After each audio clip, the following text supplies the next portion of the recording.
نماز پڑھنا آسان کام نہیں، آسان کام نہیں ہے عبادات کرنا۔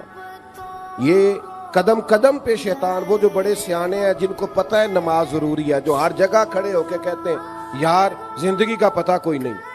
فلانا بھی چلا گیا فلاں بھی چلا گیا، پر پڑھ پھر بھی نہیں پاتے۔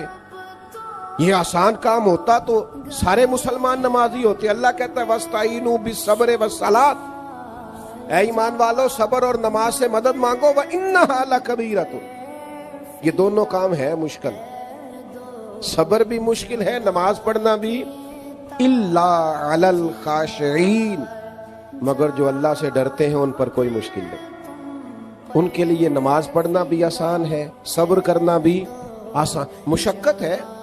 مجھے بہت سارے دوست کہتے ہیں میں 4 نمازیں پڑھتا ہوں تو فجر میں آنکھ نہیں کھلتی، تو میں کہتا ہوں فجر والی نماز ہی تو مزیدار ہے، جب ذرا بستر چھوڑنا پڑتا ہے، جب ذرا نیند سے اٹھنا پڑتا ہے، جب محسوس ہوتا ہے کہ یہ نہ کاروبار کے لیے اٹھا ہے، نہ فلائٹ کے لیے اٹھا ہے، نہ دوستوں کے لیے اٹھا ہے، نہ بس پکڑنے اٹھا ہے، اس نے جو گہری نیند چھوڑی ہے،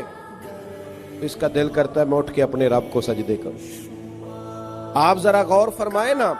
اگر یہ مشقت وہ تہجد کے لیے کرے عبادت کی، یعنی عین شہری میں اٹھے، اور حضور فرماتے اگر جوان اٹھے، نوجوان اٹھے،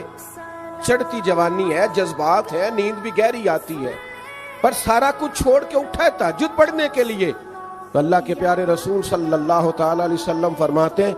جوان آدمی جب تہجد پڑھنے کے لیے کھڑا ہوتا ہے نا،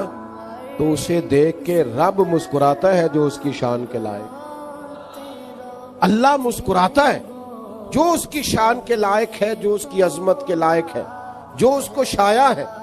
سمجھ لیجئے گا اور یاد رکھیے گا، پہلے علم کے رستے کی مشقت، اس کے بعد عمل کے رستے کی مشقت، عبادات کے لیے جد و جہد، تھوڑی سی کوشش کرنا، تھوڑی ہمت کرنا۔